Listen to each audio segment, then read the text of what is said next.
परमात्मा बता रहे हैं, तीर्थ बाट चल जो प्राणी, सो तो जन्म जन्म और जानी, जा तीर्थ पर कर है दानम, आवत जावत जीव मरे अरबानम।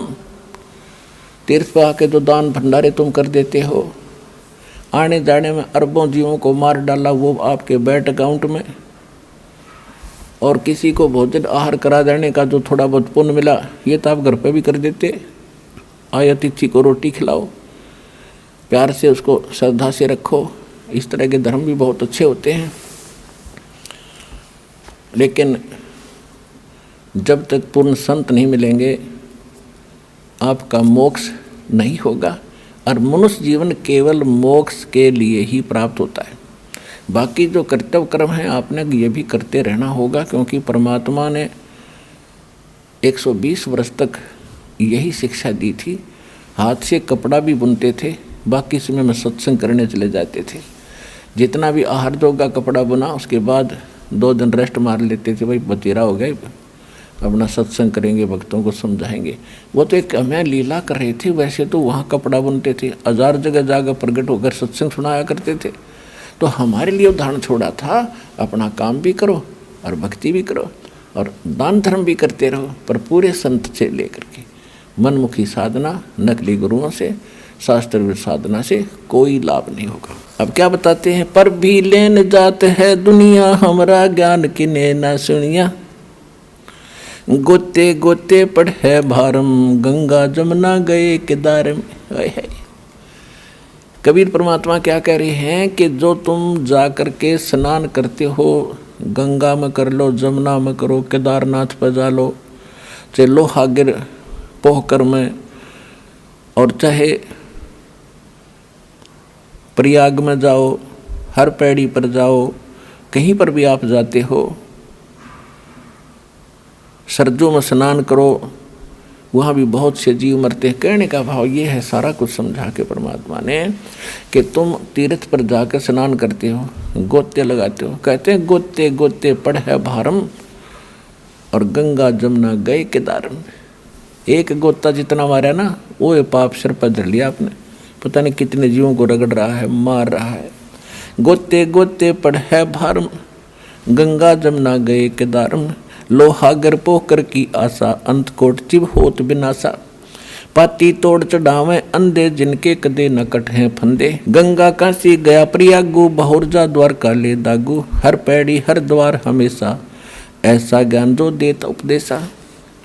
अब कहते हैं जो ऊपर स्नान करने का, हर पैड़ी में, हर द्वार में, गंगा में, जमुना में, लोहागर में, पोहकर में, केदारनाथ पर जाने की जो सलाह देते हैं, ऐसे गुरु निकम्मे होते हैं। क्या बताया, हर पैड़ी हर द्वार हमेशा, ऐसा ज्ञान देत उपदेशा, जा गुरुआ की गर्दन भारम, जो जीव भरमावे आचार विचारम। ऐसे गुरु के सिर पर भी बहुत ज़्यादा भार बनेगा। और कहते हैं झूठे गुरु का लित्र लावे, घरते काट घसीटे, और वाके पीटे पाप नहीं है, उसने निश्चय पीटे। इस सूक्ष्म वेद में गरीबदास ने लिखा है कि ऐसे नकली गुरु ने, तुम तो क्या कहते हैं भोले आत्मा, कि जी मेरा पहले वाला गुरु आ जाता है तो उसको आदर सत्कार, उसको कुछ दक्षिणा दे दूं। मैं ये कहता हूँ, भाई देखो, एक तो उसको समझाओ पहले कि आप गलत साधना कर रहे हो और करा रहे हो, आप पर भी दोष लगेगा। आप भी भक्ति करो, आपको भगवान की ज़रूरत है, आप भ्रमित हैं, समझाने की चेष्टा करो। घर पर आ जाता, खाना खिलाओ, बैठाओ। लेकिन वो गुरु नहीं है, वो तो भ्रमित आदमी है, आपका जीवन नाश कर रहा था, और फिर भी ना माने। तो उसके बारे में क्या कहा है कि झूठे गुरु का लित्र मारे जूते, और घरते काट घसीटे, वाके पीटे पाप नहीं है, वाको निश्चय पीटे। अपने आत्मा की लठ मत मार दियो। मैं तो वैसे कह रहा हूँ, ये तो परमात्मा दुखी होते कह रहे हैं। गरीबदास जी अपनी तरफ से कह रहे हैं कि इसे निकम्मे का के सत्कार। हाँ, तुम्हारा फर्ज बनाना समझाओ गुरुजी। भाई पहले तो मैं आपको गुरुजी मानूँ था, पर आप गुरुजी नहीं हो। ये आपने दुख लग गया चाहे ना लगो, सच्चाई बताने में पाप नहीं लग गया करता, चाहे और नाराज भी हो, और आप भी चलो अपना कल्याण करवा लो। परमात्मा ने दया कर रखी, अरबी पत्थर हो गए, फिर अब भगवान नहीं चाहते। ऐसे संत तो बने फिरे हैं और उनको ये सच्चाई का पता लग जाएगा, वो संत नहीं फिर, वो तो फिर कसाई का रोल कर रहे हैं। जान बुध साची तजय और करे झूठ ते ने, और ताकि संगत है प्रभु, सौपन में भी ना दे। इस आदमी का फिर सत्कार करोगे जो बताए तो भी ना माने, दिखाए तो भी नहीं मानता, वो गुरु है, वो तो काल का पक्का एजेंट है, तुम्हारा नाश करने के लिए आया था तेरे पास। अब जान बच गई, आपको रास्ता मिल गया, उससे पीछा छुटाना, उसके साथ झगड़ना नहीं। ये तो एक संकेत किया है कि ये तो पीटन जोगे हैं, इनका लठ मारने जोगे हैं, पर मारने नहीं, क्योंकि हम संत हैं, इनके साथ झगड़ा नहीं करना हमने, लेकिन समझाना जरूर है। अब क्या बताते हैं, पिंड पे हुआ बहुत जाई बदरी बहुत सुनो चितलाई। के पिहोआ, ये पेवा है यहाँ पर करनाल डिस्ट्रिक्ट में, यहाँ पिंड भरवान जाते हैं, उसके विषय में क्या बताते हैं। पिंड पे हुआ भौतक जाई बदरी बोध सुनो चितलाई, सरजो कर स्नान हजोमम अंत कोट जीव घाली धूमम, पिंड प्रधान मुक्ति ना होई भूत जुनी छूटत है लोई।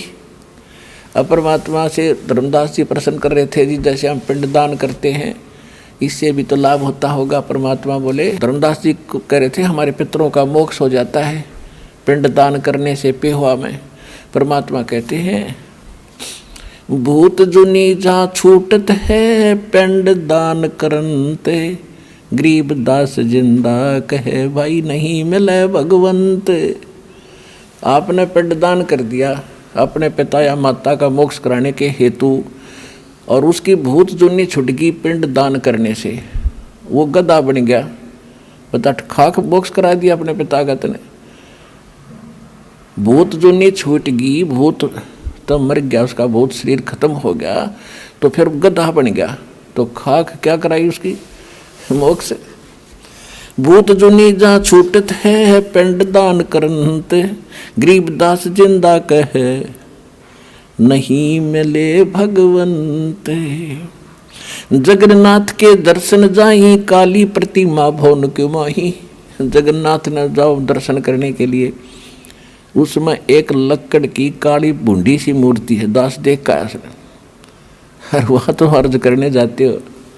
जगन्नाथ के दर्शन जाही काली प्रतिमा भवन के माही, वह जगदीश न पावे किसी ही जगन्नाथ जो घट घट बसी। उस वास्तविक जगन्नाथ माने सारी सृष्टि का स्वामी, उसको तुम नहीं वहाँ जाकर पा सकते। गोमती गोदावरी नाही 68 तीर्थ का फल पाही, नहीं पूज्य जिन संत सुजाना जाके मिथ्या सब स्नाना। कि गोमती गोदावरी में जाते हो, नहाते हो, और कहते इस प्रकार स्नान करके तुम चाहे 68 तीर्थ का फल प्राप्त करने की आपने चेष्टा की है, जैसा तुम्हारे गुरुओं ने बता रखा है कि 68 तीर्थ का फल करने से लाभ, हमें बहुत फल मिलता है 68 तीर्थ करने से। तो क्या बताते हैं, नहीं पूज्य जिन संत सुजाना ताके मिथ्या सब स्नाना। जिन्होंने कि संत सुजान को नहीं पूजा, सुजान संत यानी तत्वदर्शी संत, जिन्होंने तत्वदर्शी संत नहीं पूजा, उसकी शरण में नहीं गए, तो तुम्हारे सब स्नान सब क्रियाएं मिथ्या है।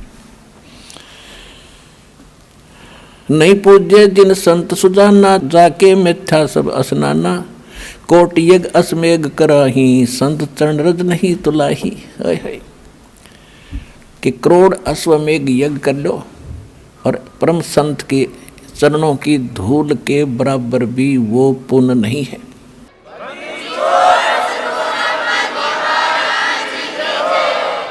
कोटि यज्ञ असमेघ कराही संत चरण रज नहीं तुलाही, कोट गऊ नित दान जो देही एक पलक संतन पर विलेही।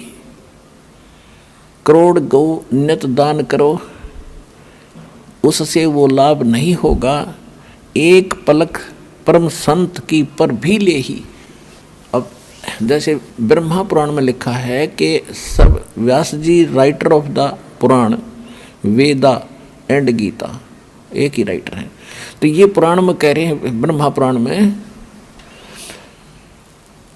सारा कुछ बता रहे हैं कि उस तीर्थ पर जाने से ये लाभ है, उस तीर्थ पर जाने से ये लाभ है, उस तीर्थ पर जाने से ये लाभ है, जैसी दंत कथा उन्हें सुन रखी थी। फिर बताया है कि जब तक चित्त शुद्ध तीर्थ नहीं मिलेगा तब तक जीव का कल्याण नहीं हो सकता। फिर चित्त शुद्ध तीर्थ कौन सा है कि परम संत तत्वदर्शी संत का जहाँ सत्संग हो रहा हो वो है चित्त शुद्ध तीर्थ। तो ये सतलोक आश्रम बरवाला जिला हिसार हरियाणा में ये वो तीर्थ है पुण्यात्माओं जिससे युगों युगों के पाप कटेंगे आपके।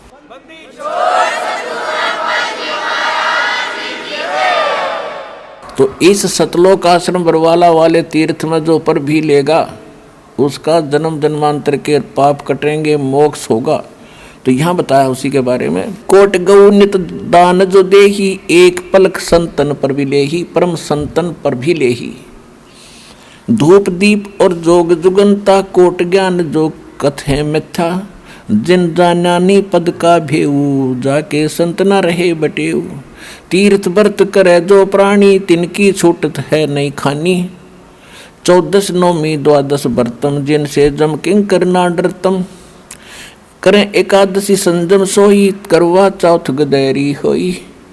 8 7 करें कंदूरी, नीच चूहड़े के घर सूरी। आन धर्म जो मन बसे, कोई करो नर नारे। गरीबदास जिंदा कहे वो जासी यम द्वार। कहे जो करवा चौथ कहानी, तास गधैरी निश्चय दानी। दुर्गा देवी भैरो भूतम, रात जगावे होए जो पूतम। करें कढ़ाई लापसी नारी, बूढ़े वंश सदा गरबारी। दुर्गा ध्यान पड़े तिस बगरम, ता संगति सब डूबे नगरम। अब देखो पुण्यात्माओं कैसा गहन ज्ञान दिया है कि करें एकादशी संजम सोई, और करवा चौथ गदैरी होई। करवा चौथ कहे जो कहानी, तास गदैरी निश्चय जानी। अब क्या बताया है कि जो ये बहन करवा चौथ करते हैं या कोई एकादशी का व्रत करते हैं और उस करवा चौथ की कहानी भी कोई कह के सुनाता है किसी अन्य को, जो करवा चौथ व्रत रखती हैं बहनें, कहते हैं ये दोनों की दोनों अगले जन्म में गधी की योनि प्राप्त करेंगी। पुण्यात्माओं हम इसे उल्टे काम करें थे जिनका कोई सर न पैर। अब ये बातें पुण्यात्माओं आम समाज में कही जाते ने सोचा भाई ये बकवाद करे सारी, लेकिन हम सारी साची कहें, भगवान ने कही हुई हम कह रहे हैं, हम इसमें कोई अपना मिक्स नहीं कर रहे दास। परमात्मा ने जो विधान लिखा आपको वो संविधान पढ़कर सुना रहा हूँ।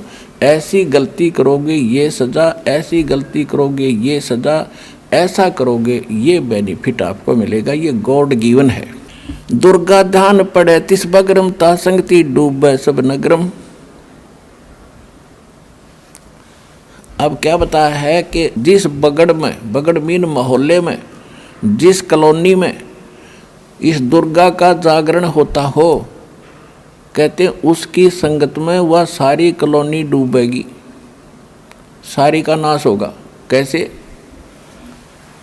अपने आत्माओं, आत्मा परमात्मा के लिए भटक रही है और इसको जरा सा भी कोई कहीं से संदेश भगवान की चर्चा होती है, चाहे कसाई भी क्यों ना हो, गलती से वो गलतियां कर रहा है बेचारा, तो उसकी भी आत्मा फड़क जाती है, वो भी ज्ञान सुनने को बैठ जाता है।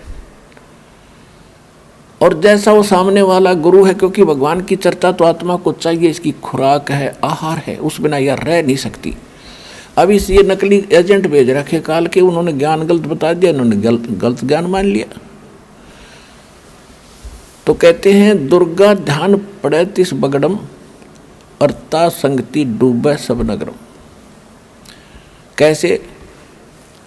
ये क्या करते हैं, बड़ी सुरीली आवाज़ का गायक लावेंगे और तबले तबले सारंगी सुरंगी बांध गए और खूब पूरा फंड करेंगे और सारी रात गावेंगे, अगले बोलो जय माता दी, पिछले बोलो जय माता दी, मैं नहीं सुनिया जय माता दी। एक समय पहले हमारी संगत स्टार्ट करी थी, थोड़े थोड़े भगत थे, हमारा एक भक्त है वो अब यहाँ भी आता है सेवा में, आया हुआ शायद आदमी।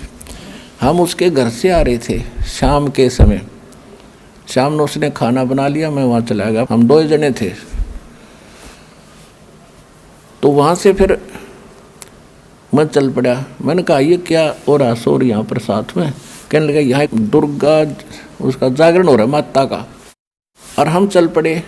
उससे थोड़ी दूर आगे चल के ही किसी के घर में आंगन में उसका वो लगा रखी थी कनात सी, उसमें ऊपर का सीलिंग बांध रखी थी, टेंट सा वहाँ कर रहे थे वह। तो उसमें क्या कर रहा, वो जागरण करने वाला एक व्यक्ति ला रखा, उसका अलग से एक टेंट में अलग सा उसका कमरा बना रखा सीलिंग तक, और वो सुना रहा उन्हें माता के गीत गात से गावे। और वहाँ मैं नहीं सुनिया न्यों करता करता वो अंदर चला गया अपने खोखे में, और वो गाँव गीत मैं नहीं सुनिया जय माता दी, तू नहीं सुनिया जय माता दी। तो हमने उसमें क्या देखा, एक सीलिंग के बीच का थोड़ी सी जगह थी, यूँ इधर किस लिए आ गया। उसने क्या किया, एक शराब की बोतल में तो कुछ शराब डाली, एक थोड़ी सी कोई ड्रिंक डाली वह ठंडी लिमका, और मार के घुटी। अनु मैं नहीं सुनिया मैं तन्ने कहाँ सुना था तो मैं अभी तेरे को तो सुनना ही नहीं, क्यों तू तो टिट्टी हो गया, टन होगी खोपड़ी तेरी। मारे तो रुके अगले पिछले, मैं नहीं सुनिया जय माता दी, मैं नहीं सुनिया, अगले बोलो पिछले बोलो। तो कहने का भाव ये है कि उनके उन सुरीली आवाज़ ने, उनकी तड़क भड़कने देख के तो आम आदमी प्रभावित हो जाता है।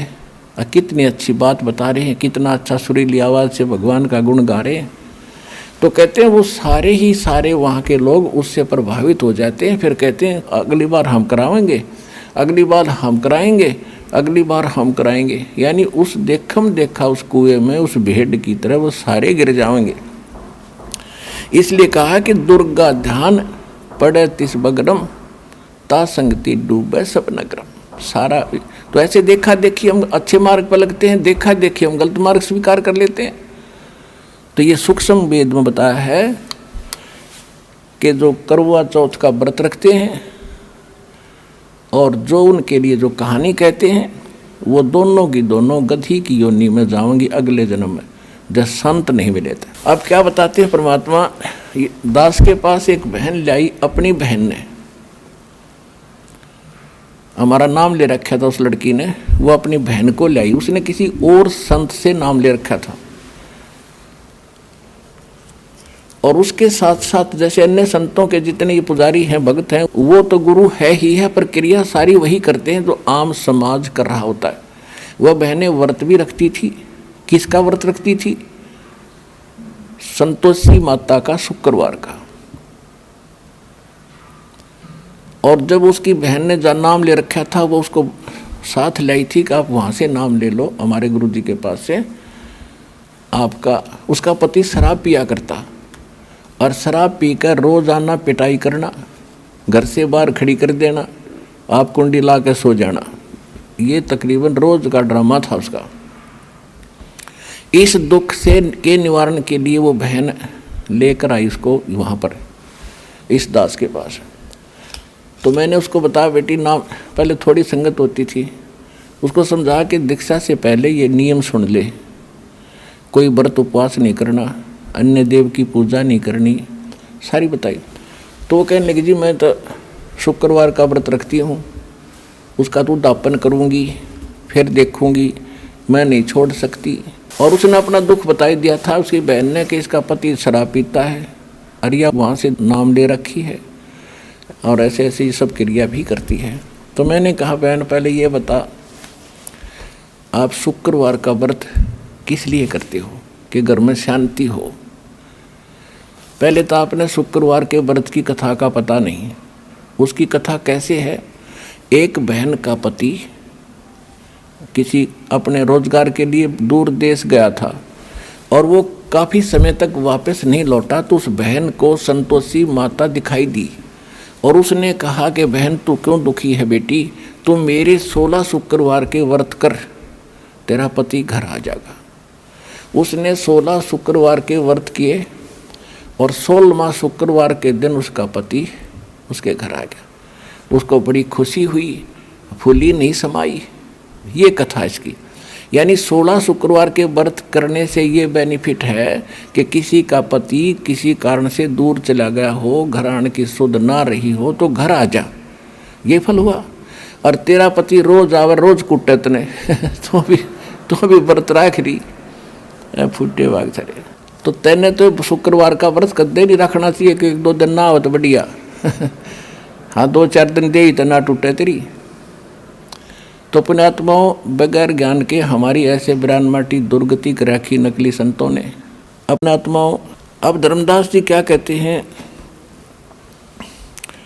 कि महाराज जी आपकी सारी बातें ठीक सी तो नहीं लग रही मुझे, क्योंकि पहली बार मैं सुन रहा हूँ। और फिर अपना जो पुराना रंग था वो फिर बताता है कि त्रिदेवन की महिमा अपारम, ये है सर्वलोक करतारम। सुन जिंदा क्यों बात बनावे, झूठी कहानी मोहे सुनावे।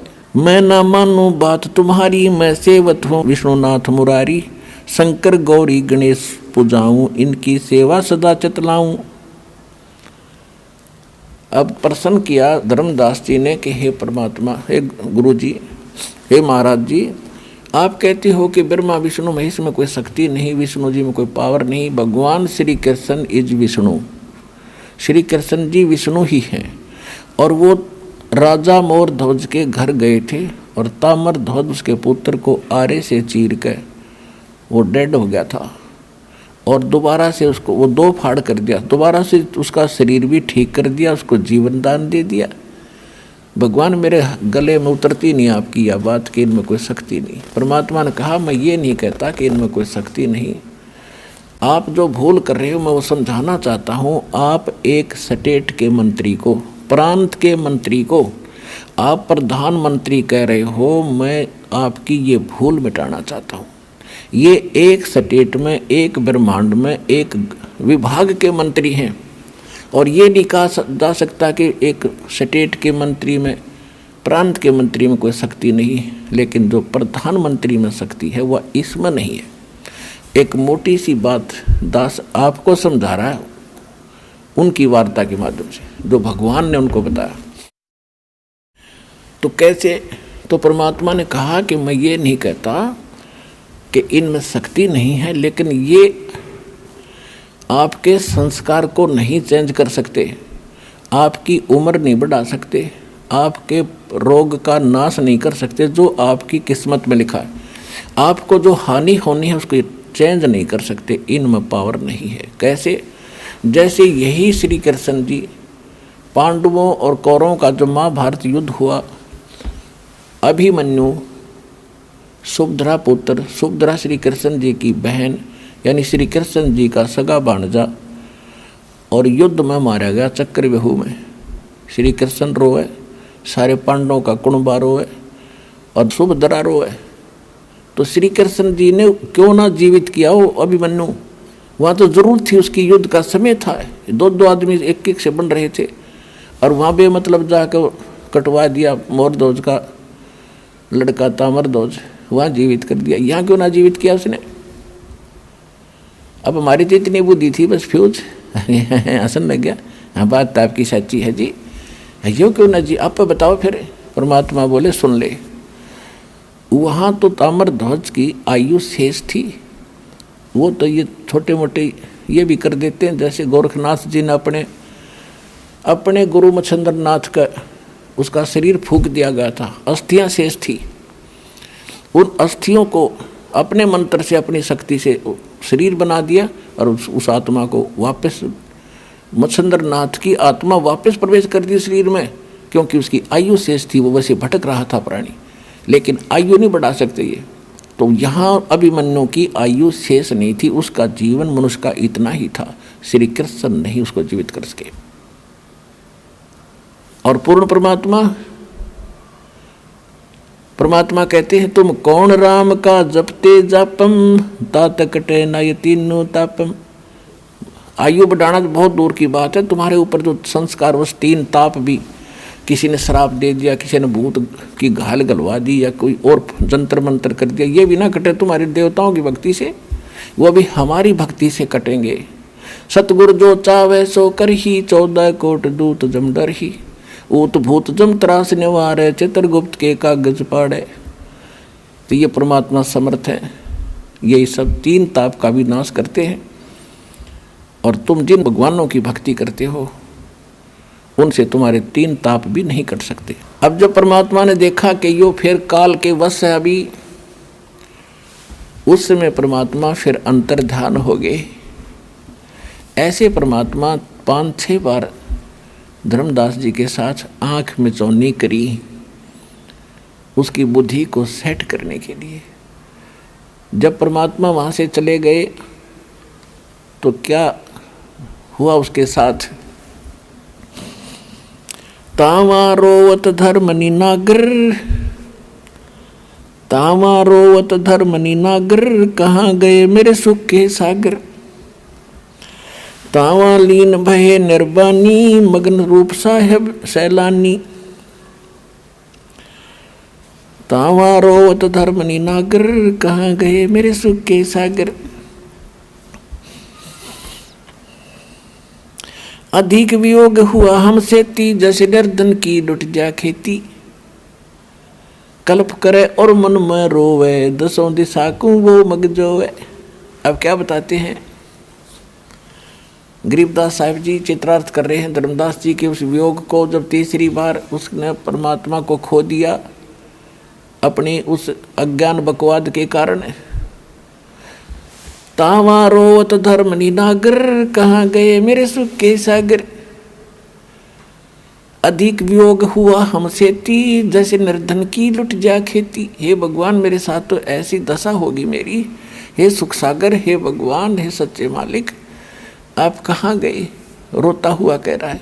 और आज मेरी वो दशा होगी जैसे किसी निर्धन किसान ने 1 वर्ष 6 महीने मेहनत करके कोई खेती तैयार करी और उसको कोई दुष्ट लूट ले जा, तो उसके सामने क्या होता है कि मैं भूखा मरूंगा, मेरे बालक भूखे मरेंगे। हे भगवान क्या होगा? तो आज दास की वो दशा होगी, आपके साथ वाद विवाद करके आपको खो दिया मैंने, तो मेरी ऐसी दशा होगी जैसे गरीब आदमी की, निर्धन की, और खेती लुट जाए। क्योंकि गरीबदास जी किसान थे और उनका प्रचारक क्षेत्र किसानों में ही ज़्यादा रहा। उनको समझाने के लिए ऐसे ऐसे शब्दों का प्रयोग किया। तावा रोवत धर्मनि नागर, कहाँ गए मेरे सुख के सागर। अधिक वियोग हुआ हमसे ती, जैसे निर्धन की लुट जा खेती। कल्प करे और मन में रोवे, 10 दिशा को वो मग जो है। ऐसी भावनाएं मन में लावे, कल्पनाएं करे और रोवे उठ उठ के। कभी ऊपर को देखे, कभी साइड में देखे, कभी इधर देखे, कभी पीछे पीछे मुड़ कर देखे कि कहीं आसपास तो नहीं छुप गए हैं। कल्प करे और मन में रोवे, 10 दिशा को वो मग जो है। हम जाने तुम देह स्वरूपा, हमारी बुद्धि अंधगर कूपा। हे परमात्मा, मैंने तो अपने जैसे शरीर युक्त आपको माना था, हमारी बुद्धि तो झेरा कुआ है, झेरा कुआ। मालिक कैसे रोशनी करोगे हमारे अंदर? इतना ज्ञान समझाया और फिर मुझ नीच ने फिर वही टांग अड़ा दी रामकृष्ण वाली। हम तो मानुष रूप तुम जाना, हे भगवान अब कहाँ किया पियाना। हमने तो आपको मनुष्य रूप समझा था, हे परमात्मा अब कहाँ प्रस्थान करगी? पियाना मन प्रस्थान। हम तो मानुष रूप तुम जाना, सुन परमात्मा कहाँ किया पियाना। बेग में लो कर हूँ अपघाता, मैं ना जीवूं सुनो विधाता। कि या तो दर्शन दे दो ना आत्महत्या करूँगा, अब मैं जी नहीं सकता परमात्मा, मेरे से तो गलती हुई सो हुई, आप तो दयालु हो। अगम ज्ञान कुछ मोहे सुनाया, मैं जीवूं नहीं अवगत राया। ऐसा ज्ञान मुझे सुना दिया, अब कैसे जीऊँगा? मैंने अपनी गलती से, अपनी नालायकी से दाता वाद विवाद करके आपको खो दिया। अगम ज्ञान कुछ ऐसा मोहे सुनाया, मैं जीवनी अवगत राया। तुम सतगुर अवगत अधिकारी, मैं ना जाना लीला थारी। तुम अवगत अविनाशी साई, फिर मोको कब मिलो गुसाई। रो रहा खड़ा खड़ा, हे परमात्मा मैं समझ गया आप पूर्ण परमात्मा है, आपने ऐसा अंधेरा हटा दिया और अब मुझे कब मिलोगे, कैसे मिलोगे, मुझे संकेत कर दो, नहीं तो मेरे से जिया नहीं जाएगा। अब यहाँ आपको कागे की कथा सुनाते हैं। धर्मदास जी रोते हुए अपने घर आ गए। उसने आना था 3-4 महीनों में, 5-6 महीने में वापस आना था पूरे 68 तीर्थ करके, और वो आ गया 15-20 दिन के अंदर वापस। और इतनी बुरी तरह रो रहा है जैसे बालक, छोटे छोटे बच्चों के माँ बाप दोनों मर जाए, और वो तड़फ तड़फ कर रोया करें, ना बोला जा ना कुछ खाया जा। ऐसी स्थिति में आया और फिर अपने घर के निकट आकर तो और बुरी तरह रोने लग गया अपनी पत्नी को देख कर। जाके अपने घर में मुंह के बल गिर के और बुरी तरह रोए, नो पैर पीटे बहुत, हे भगवान, हे परमात्मा, कहाँ गए। जैसे आपत्ति में इंसान रोया करता है। उसकी पत्नी हैरान होगी कि क्या बात होगी भगत जी को, ऐसी कौन सी आपदा आएगी, इसी तरह तो कभी मैंने इनको रोते देखा नहीं। वो पास बैठ गई, सांत्वना दे रही है। उसने अपनी सोच से सोचा था कि मैं एक नालायक औरत हूँ, हालांकि इतनी कंजूस नहीं थी, फिर भी वो धर्मदास जी खुले हाथ के थे।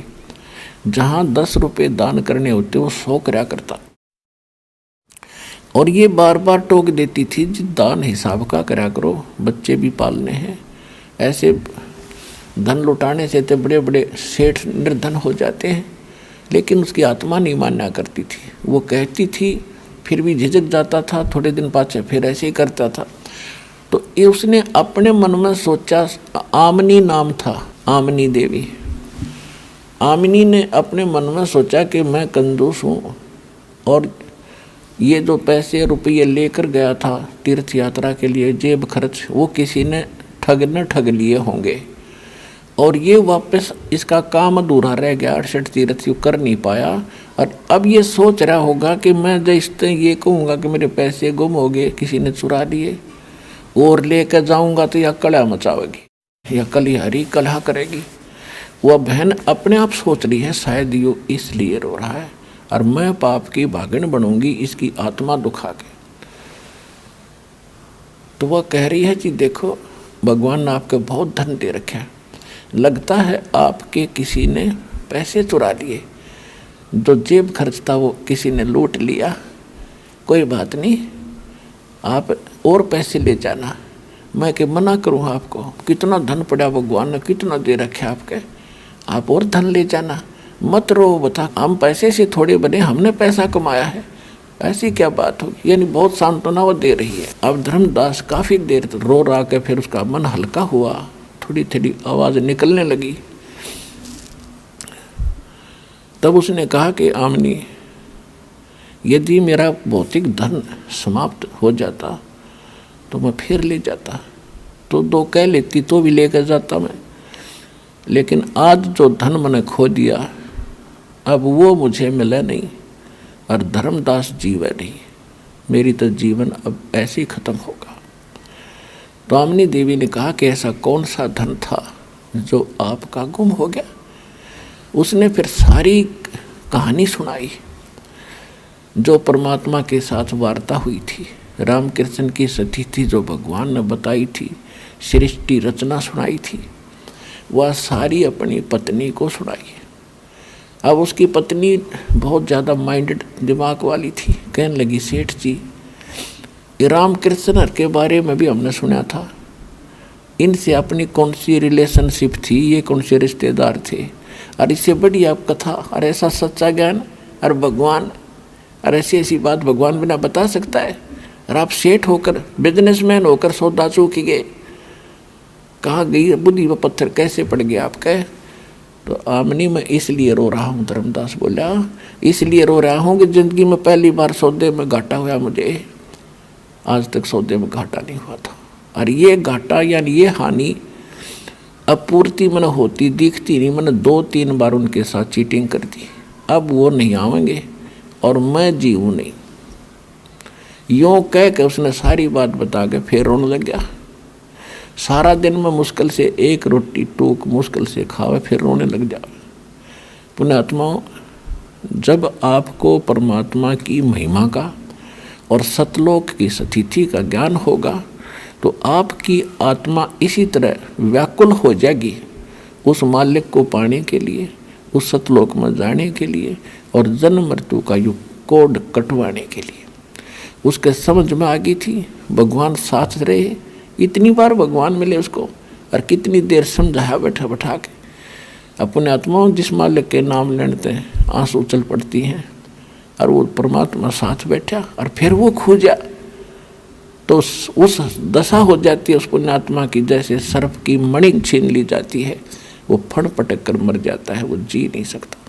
तो वो दशा होगी उस प्यारी आत्मा की। और विचार करो पुण्यात्मा, वो कितनी लाडली आत्मा थी भगवान की, जिनके पीछे पीछे भटक रहा था, वो धक्के दे धिक्कारे और फिर जा खड़ा हो। तो ये आपका पिता है। आज आपके साथ भी ऐसा ही है। यहाँ फार्मूला दूसरा पढ़ाया उसने, आपके घर संदेश भेज दिया, टीवी से के माध्यम से संदेश भेज दिया, ज्ञान गंगा पुस्तक भेज दी, या कोई भगत भेज के आपकी आंख खोल कर यहाँ लाए हैं। वैसे नहीं आ सकते आप।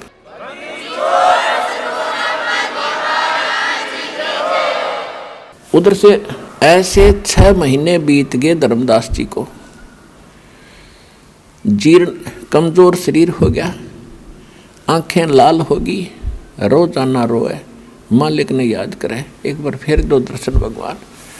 अब 6 महीने अब क्या करता था, सुबह बैठ जा अपने मकान के बाहर और गली में देखता रहे, कोई साधु आवेगा, कोई साधु आता देख जा भगत, उठकर जाकर निकट जाकर पहचानता जाकर उसको। जब वो नहीं मिलते तो वापस आ जाता। एक बार बांधवगढ़ नगर के बाहर कोई संत आकर बैठ गया। उसकी पूरे नगर में बहुत महिमा हुई कि बड़ा विद्वान पुरुष है, बड़ी अच्छी कथा सुनाता है। धर्मदास जी ने सोचा कहीं भगवान आगे हों, दर्शन करके आऊँ। तो वहाँ गया, जाकर देखा चेहरा तो नहीं मिल रहा था, फिर भी उसने सोचा हो सकता है भगवान रूप बदल कर भी आ जाते हैं, जैसे वहाँ मुझे मिले थे एक बार। तो उसकी पहचान करने के लिए उसने प्रश्न किया उस महापुरुष से, महात्मा जी से, कि जी ब्रह्मा विष्णु महेश के माता पिता कौन है, इनकी जन्म मृत्यु होती है क्या? तो वो संत जी कहते नहीं नहीं, ये तो जन्मा है, सर्वशक्तिमान है, सर्वेश्वर है, इनकी कोई मृत्यु नहीं होती, सारी सृष्टि के पालनहार है। उठ कर चल पड़ा, रॉन्ग नंबर, आदमी ठीक हो ना। उठ कर चल पड़ा कि वो संत नहीं है, अगर वो होते तो सुर में बोलते सारी, ये रॉन्ग नंबर। उठ कर आ गया, फिर आकर हो रहा है। ऐसे 6 महीने बिता दिए। अब परमात्मा करते सारे खेल। 6 महीने के बाद उसकी पत्नी में प्रेरणा की दाता ने, उसने पूछा, आमनी देवी ने पूछा धर्मदास जी से कि कुछ तो बताओ मुझे, वो भगवान कैसे मिलेंगे। उस महात्मा ने कुछ तो कहा होगा आपको कि वो कैसे मिलते हैं। फिर धर्मदास जी में चेतना की। अब रामनी देवी कह रही थी कि ऐसे आप रहोगे, कितने दिन जीवोगे, आपकी तो मौत निकट है, कुछ ये तो बता दो। उन्होंने कुछ वार्ता में बताया हो कि भी कैसे मिलते हैं। तो धर्मदास जी ने कहा कि महाराज जी ये कह रहे थे कि जहाँ भी भंडारे साधु संतों के भंडारे होते हैं ना, मैं वहाँ जाता हूँ और वहाँ फिर भूले हुए व्यक्तियों को, श्रद्धालुओं को जो भगवान के लिए भटक रहे हैं, उनको मैं ज्ञान सुनाया करता हूँ। धर्मदास ऐसे सच्चा ज्ञान सुनाता हूँ, सब जगह जाता हूँ मैं। धर्मदास जी ने कहा कि ऐसे कह रहे थे वो। तो आमनी देवी ने कहा कि आप भी एक भंडारा करते हो एक दिन का। धर्मदास जी ने 3 दिन का कर दिया, एक दिन में नहीं हो सकता, ना पता लग गए। 3 दिन का कर दो, अब 3 दिन का कर ले। वह बोली कर ले 3 दिन का, क्यों उसको दिखा था कि वो मरेगा ना, तो वह कुछ कर देती कंजूसी। 3 दिन का भंडारा कर दिया, सब जगह चिट्ठी भिजवा दी, दिन निर्धारित कर दिया। साधु संतों के डेरों में तो सैकड़ों की संख्या में भगत आने लगे। अब पहले दिन सारा दिन देखता रहा बैठा बैठा, नहीं आए वो महात्मा। दूसरे दिन भी देखता रहा, नहीं आए। और तीसरे दिन जब दोपहर होगी तब धर्मदास जी ने देखा नहीं आए। तो फाइनल फैसला कर लिया कि ये फाइनल फार्मूला था आपको पाने का।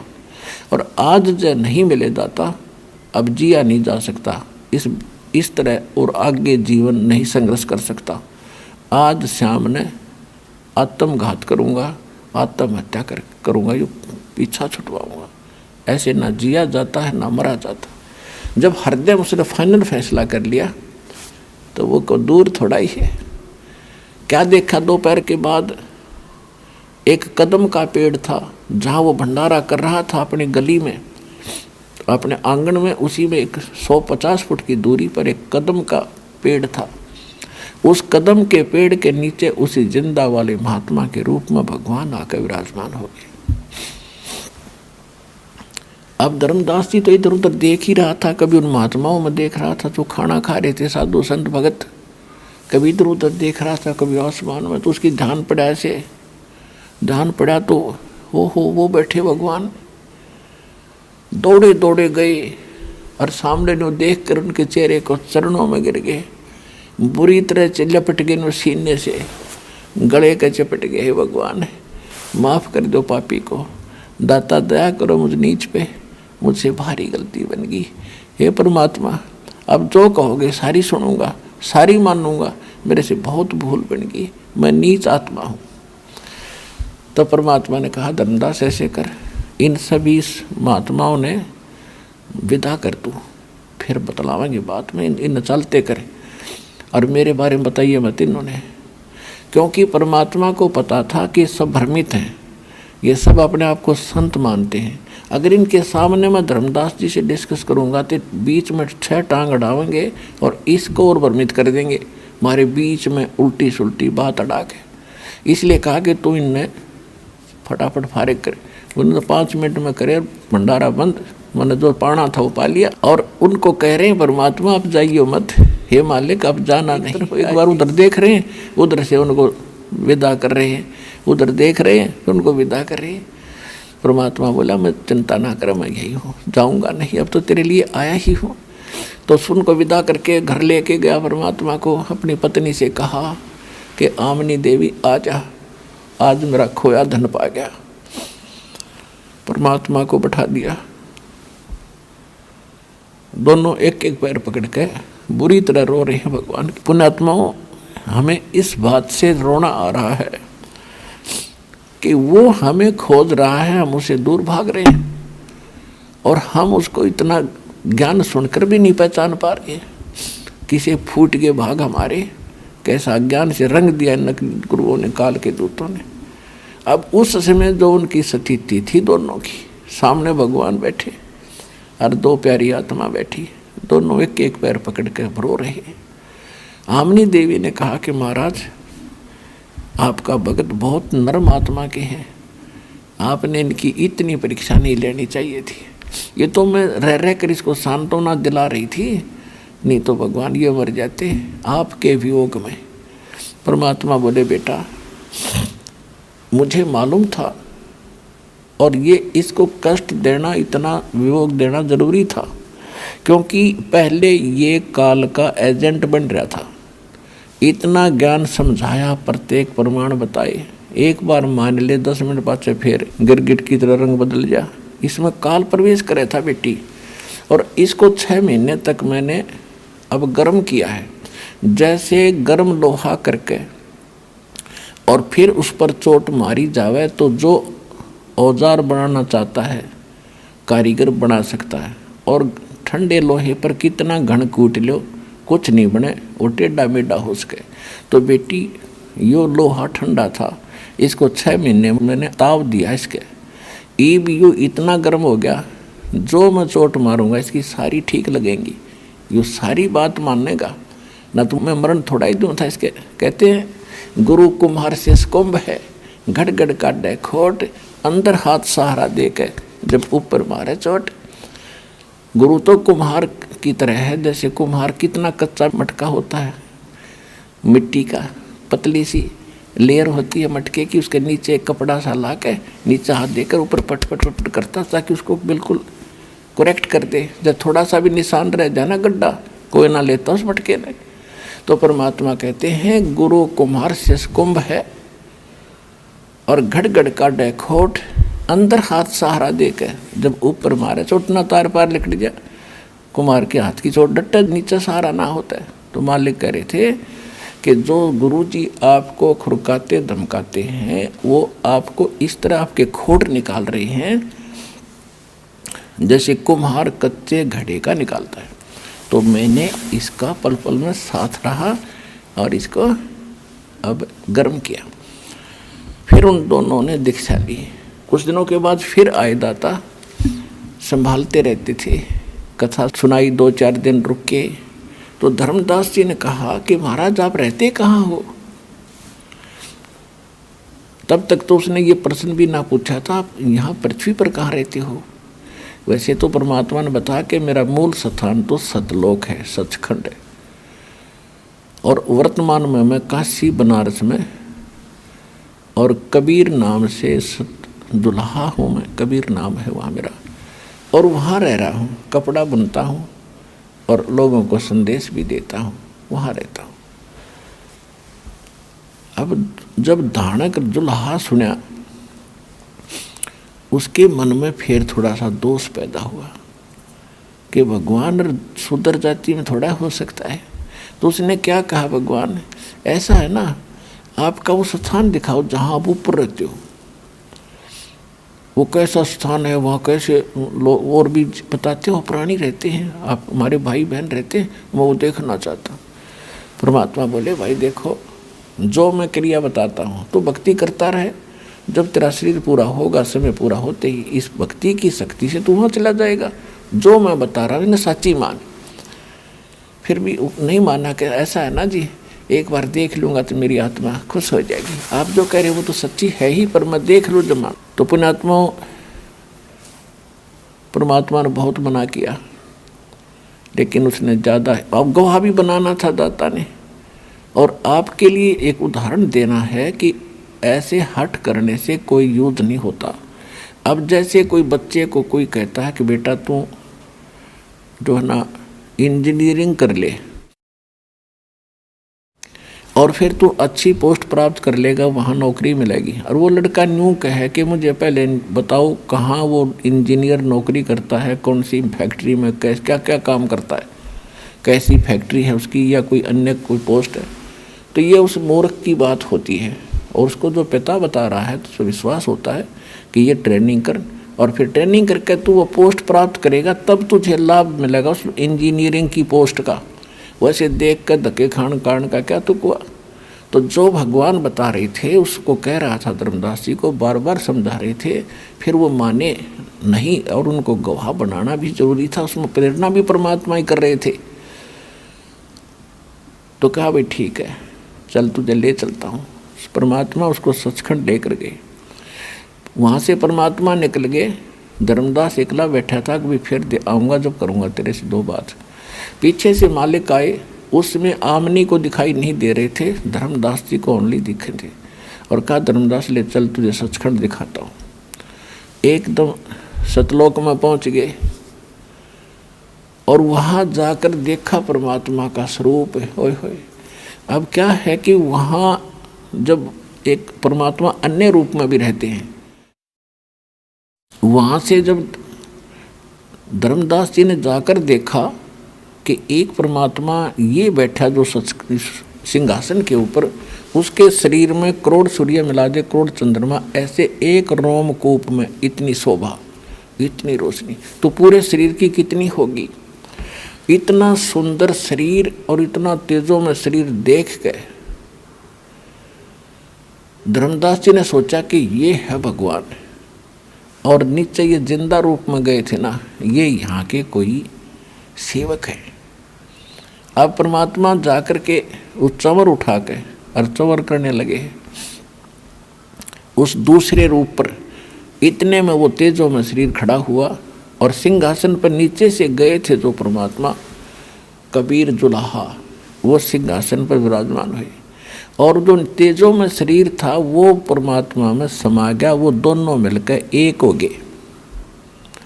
और परमात्मा का वो रूप जो नीचे से गया था जिंदा वाला, वो एकदम प्रकाश युक्त हो गया।